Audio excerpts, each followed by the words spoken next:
let's see what happens in the upcoming few days, and also let's get some latest updates. Joining us now live from Baku is Mr. Ahmet Shahidov. Thank you very much, Mr. Shahidov, for joining us on this special transmission. All right. Okay.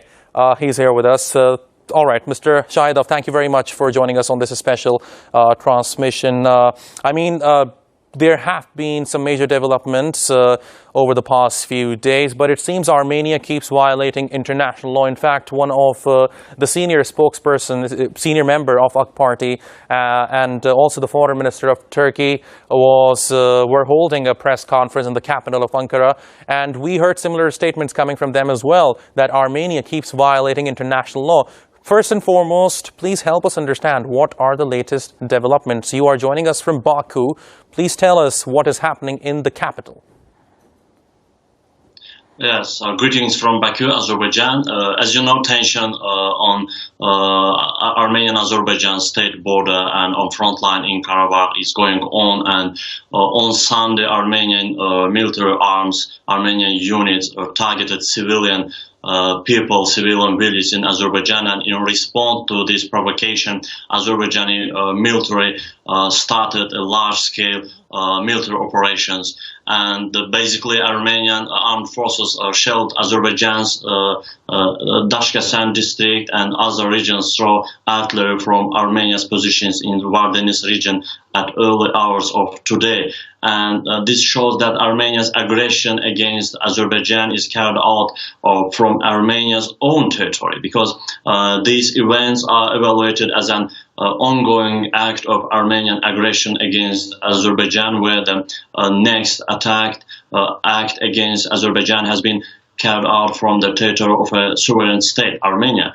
Republic of Armenia. And Armenian armed forces continue to fire on Azerbaijani settlements by heavy artillery, and Armenian armed forces are targeting especially peaceful civilians and civilian infrastructure along the line of contact in Karabakh region of Azerbaijan, and in gross violation. This is a gross violation of False Geneva Convention of 1949. And today, the Prosecutor General's Office of Azerbaijan stated that during the recent shelling of the Azerbaijani settlements by Armenia, 10 civilians, Azeri civilians, including 2 kids, were killed and another 30 were injured.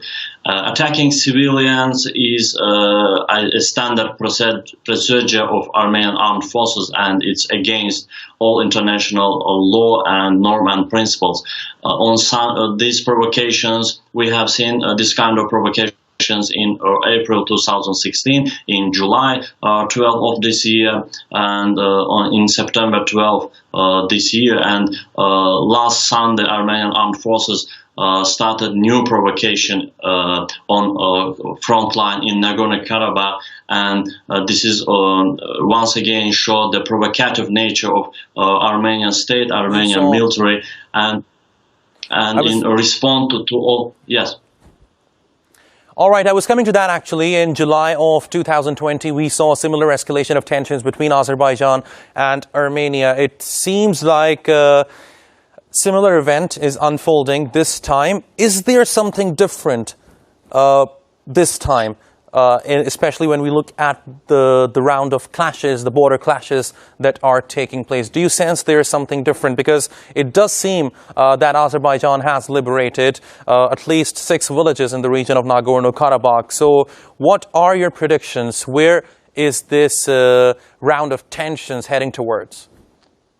You know, during the last provocations in July of this year, even in April 2016, every time Azerbaijani army responded to these provocative acts, and Azerbaijan state special president of Azerbaijan, Ilham Aliyev, warned the Armenia and all international community that if the Armenians will violate the ceasefire, Azerbaijan will respond very strongly, and it will lead to a large scale of military operations. And on Sunday, Armenia again violated the ceasefire, especially targeted the civilian village. and Azerbaijan, in response to these provocations, started large-scale operations, military operations, especially anti-terror operations in its territory. And in one day, Azerbaijani army has released seven villages occupied by Armenians, and very strategic height named Murovdagh. This is very strategic height in Nagorno-Karabakh. And last night, the very intensive firing was going in front line, and a lot of Armenian soldiers and heavy military machines were destroyed. And we have some informations from intelligence resources that there are a lot of non-Armenian militants, soldiers and terrorists killed in these territories. Because let me get some more information on that point. People who basically are non-military. So, do you think mercenaries are also operating in the region of Nagorno-Karabakh? And also, one more important question here. It seems Azerbaijan's military operation in the region is moving forward in a successful manner. Azerbaijan has already destroyed many of the Armenian targets, and at least 6 villages have also been liberated. So, can we say that it is likely Azerbaijan will finally get what it owns, the region of Nagorno-Karabakh? Yes, it's all these recent clashes and political aim of Azerbaijani government, Azerbaijan state, once again shows that this is not short-term clashes. And as President of Aliyev and his assistants once again said that this is a great war, and it will end till the Azerbaijan will liberate Nagorno-Karabakh and other surrounded 7 regions. And and also we have a state of war in Azerbaijan, and all people, especially youth, are calling to army.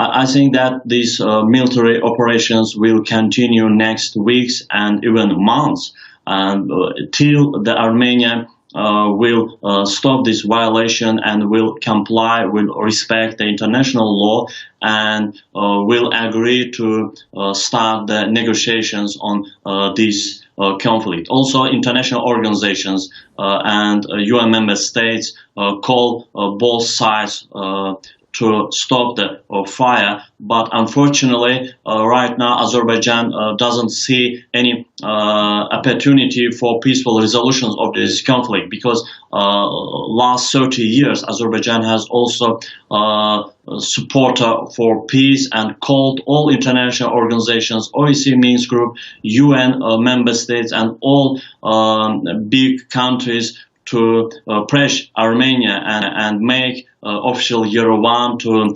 Shahidov, when we comply focus with on international Armenia's goals in the region of Nagorno-Karabakh, what do you think is Armenia's end game? And on the other hand, Russia, which is a traditional ally of Armenia, is also directly, or some might say indirectly, involved in this whole conflict. So what do you think the Russians and the Armenians are planning for their end game when it comes to the region of Nagorno-Karabakh? You know, Russian Federation is one of the key countries in the region, and as this kind of official Kremlin has its own interest in South Caucasus as well. Also, as one of the co-chairs of OSCE Minsk Group, Russia is involved in negotiations, peace negotiations in Nagorno-Karabakh conflict. From the another side, Russia is one of the close allies of Armenia, and they are the member of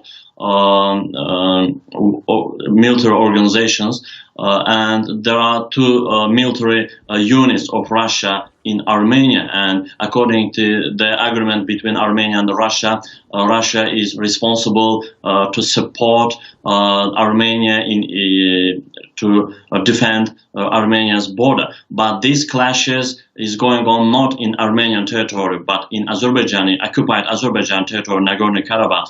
And recent clashes in July this year, in September 12, Armenia tried to move these clashes to a state border, I mean Tavuz and Shamkir region, because by these provocative acts, Armenia tried to involve Russia to this conflict, because Tavuz and Shamkir is located on state border between Armenia and Azerbaijan, and making provocative acts, especially in Tavuz, official Yerevan tried to show to international community, especially to Russia, that the state border between Armenia and Azerbaijan the ceasefire violated, especially in the state border, and they tried to call for help. To Russian help, but Azerbaijan responded very strongly to provocative acts in state border, and also official Yerevan tries to. Now, if I may interject here, my last question to you here. This is what I wonder here now.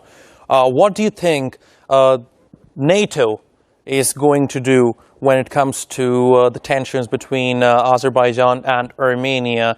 It's also quite apparent that Russia's reinforcement of its relations with Armenia could be because of a perceived NATO threat.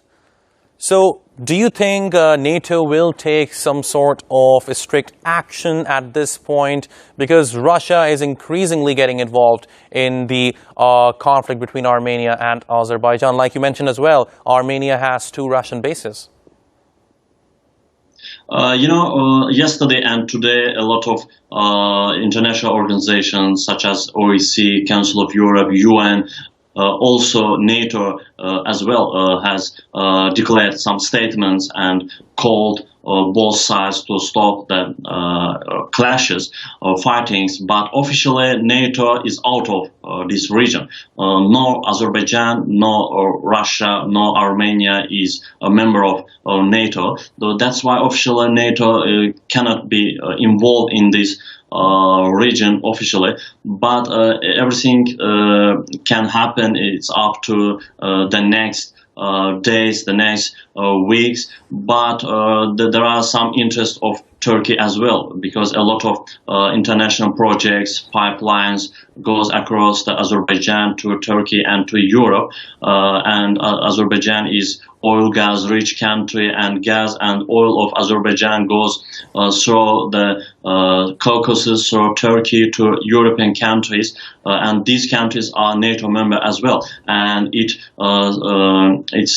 we have some danger situation for economic security of NATO members of European countries. So, but officially, I don't think that NATO will be actively involved in this region. But this organization has also statement and call for peace negotiation, immediately stop the fightings and start new negotiation between Armenia and Azerbaijan. But Turkey is brother country, and Turkey has a border both with Armenia and Azerbaijan as well, and also Turkey is a member of NATO.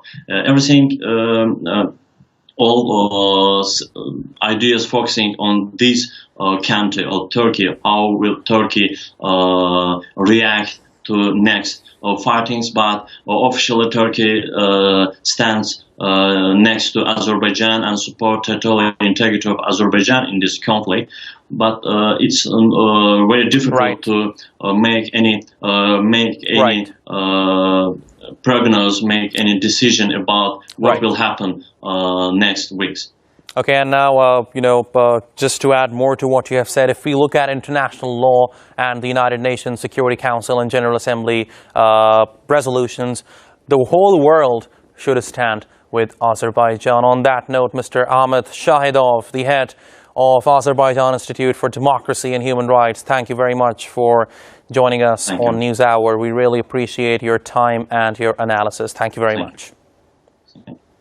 All right, so that was Ahmed Shahidov speaking to us live from Baku, analyzing the latest developments that have taken place with regard to the recent escalation of tensions between Azerbaijan and Armenia. On ANews, we will be keeping you updated with all the latest developments regarding this story. Now,